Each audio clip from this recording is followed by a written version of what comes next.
এখন এটা হলো ধরো একটা এক্সাম্পল দেখালাম।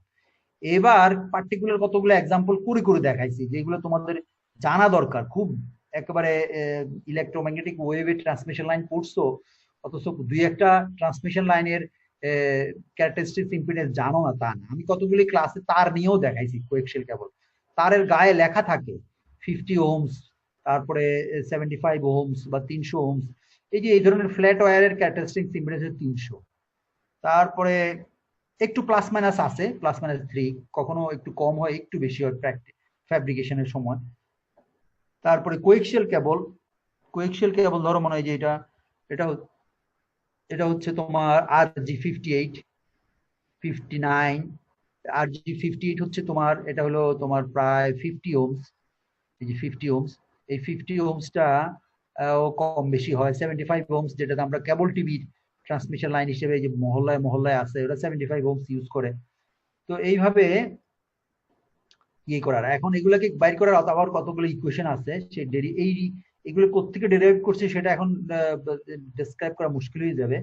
এটা আবার ফার্স্ট ইয়ারের ইলেকট্রিসিটি ম্যাগনেটিজমে আছে এগুলো, তো সেখানে আর গেলাম না, শুধু ভ্যালুটা দিয়ে দিলাম যে ইম্পিডেন্স বের করার জন্য এইভাবে আমরা কতগুলো ইকুয়েশন পাই, সেগুলো দিয়ে তুমি যদি বের করো। এর টেবিল আমি বানায় রাখছি, এই যে এই টেবিলে। এই যে একটা কোয়েক্সিয়াল কেবল, তার বিভিন্ন রকম, এটা হলো তার ভিতরে সেন্ট্রাল ওয়্যার, তারপরে তার একটা ডাইলেকট্রিক থাকে, তার উপরে থাকে নেট, নেটের উপরে আরেকটা ডাইলেকট্রিক দিয়ে মেকানিক্যাল স্ট্রেংথ বাড়ানোর জন্য একটা কোয়েক্সিয়াল কেবল। তো সেন্ট্রাল ওয়্যারের ডায়ামিটারকে যদি এ ধরি, আর বি যদি হয় তার ডাইলেকট্রিক কনস্ট্যান্টের ডায়ামিটার, সি যদি হয় তার 3 নম্বর মানে সেকেন্ড কন্ডাক্টরের ডায়ামিটার, তখন কিভাবে ইকুয়েশন গুলো ক্যারেক্টারিস্টিক ইম্পিডেন্সের জন্য ইউজ করা হয়। দেখো এখানে শুধুমাত্র এ আর বি ইনভলভ, এ আর বি ইনভলভ। এটা হচ্ছে এয়ার কোর, মানে এয়ার কোরের জন্য এটা হলো ডাইরেক্ট্রিকের জন্য। এখন যেটা দেখালাম সেটা হলো এই ইকুয়েশন 14.37। এখানে শুধু দেখো, এখানে যে এপসাইলন, এই এপসাইলন আর রিলেটিভ পারমিটিভিটিটা ইনভলভ, এই রিলেটিভ পারমিটিভিটিটা ইনভলভ বলে এই ইকুয়েশনটা এইভাবে আসে। এবং এটা দিয়ে তুমি যদি ক্যালকুলেট করো টেবিল অনুযায়ী, তো এই দেখো আমি টেবিলে কতগুলো করে দেখাইছি যে RG58 এর ইম্পিডেন্স আছে 50, অ্যাকচুয়াল আসে এর ডায়ামিটার গুলো দেওয়া আছে এ বি সি ডি। তোমার লাগবে শুধু এ আর বি, এ আর বি লাগবে, সি ডি লাগবে না। আর ডাইলেকট্রিক কনস্ট্যান্ট এপসাইলন নট 2.3, 2.3 এগুলো এগুলো তোমার লাগবে। তো এই দুইটা করে দেখাইছি, দুইটা করে দেখাইছি, পরে দেখালাম এই যে 50 প্লাস মাইনাস 3, 75 প্লাস মাইনাস 3 এরকম হয়, দেখবো 49 পয়েন্ট সামথিং আসছে। তো এরকমই অ্যাকচুয়ালি প্র্যাকটিক্যালের। তারপরে এগুলো কিন্তু আমাদের বিভিন্ন কাজে লাগে। LMR400, ওই 58, 59, এই তিনটা তার আমাদের ওই মাইক্রোওয়েভ ল্যাবে আমরা ইউজ করি, microwave and optical fiber communication ল্যাবে ইউজ করি।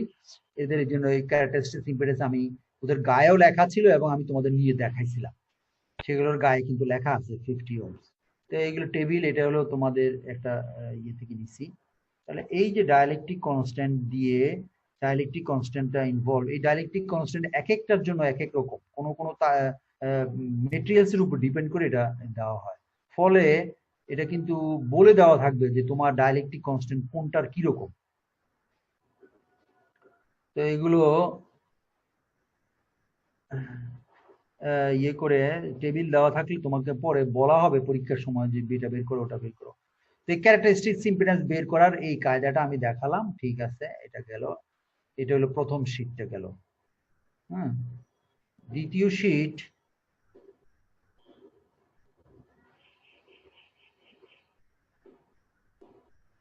হ্যাঁ, তাহলে দ্বিতীয় শীটে, দ্বিতীয় শীটটা আমি আবার আনছি। সেটা আনার জন্য আমাকে আরেকটা ইয়ে করতে হবে।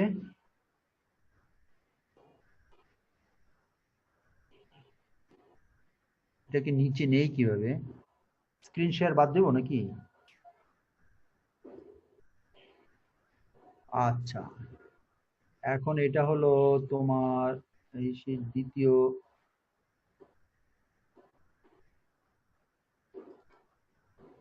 এই যে এই শীটটা মনে হয় তোমাদের আমি ফটোকপি করে দিছিলাম নাকি আমি ভুলে গেছি। এটা কি তোমরা দেখতে পাচ্ছ? এই যে এই সেকেন্ড শীটটা ট্রান্সমিশন লাইনের voltage and current wave in a transmission line. Hello, এইটা কি তোমাদেরকে দিছিলাম এই শীটটা?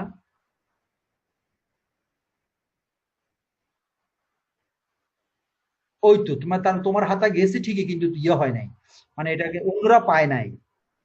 হ্যাঁ, আচ্ছা ঠিক আছে, তাহলে এখন মানে এইটা থেকেই আমরা শুরু করবো পড়া।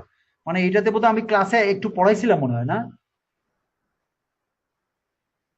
প্রথম 2 পেজ পড়াইছিলাম, এবং সেই প্রথম 2 পেজে ছিল আমার এই যে ভোল্টেজ ইয়ে ইয়ে কোএফিসিয়েন্ট গুলিকে ইনপুট প্যারামিটার অথবা আউটপুট প্যারামিটার দিয়ে এক্সপ্লেন করে জেড জেড ইন বের করছিলাম বোধহয়, ইনপুট ইম্পিডেন্স না? ইনপুট ইনপুট ইম্পিডেন্স বের করছিলাম, এটাই লাস্ট ছিল, এরপর থেকে আমরা করতে পারি নাই। ঠিক আছে, এটা থেকে এখন আমরা এখান থেকে শুরু করব। ঠিক আছে, তাহলে এখন আজকে আজকে আর আমি বেশি করব না। আজকে তোমাদের থেকে এবার ডিসকাশন শুনবো।